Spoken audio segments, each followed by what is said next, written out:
Okey, hari ni saya awak papengi ni terpaling kukuh walaupun dia adalah blok-blok kayu yang dicantum-cantum. Ni. Okey. Awak ni Cik Bi beli saiz besar sekali tau. Besar sekali, berat sekali. Design dia memang sangat lawa. Kalau kita masuk memang ya Allah, lawa dak. Saya awak tengok dia punya tekstur. Ni. Bentuk-bentuk kayu memang lawa.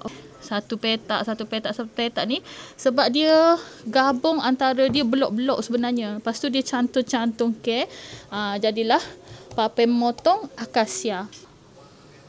Kayu akasia ni senang nak jaga saya awak. Dia jenis tak berkulat. Cik Bi guna, Cik Bi siap guna, Cik Bi basuh, Cik Bi biar je kering gitu. Dia tak berkulat pun tak berkulat. Memang best sangat guna. Okey, tak seperti kayu-kayu yang murmur. Okey, kayu ni memang sedap sangat guna. Kalau nak beli, klik beg kuning.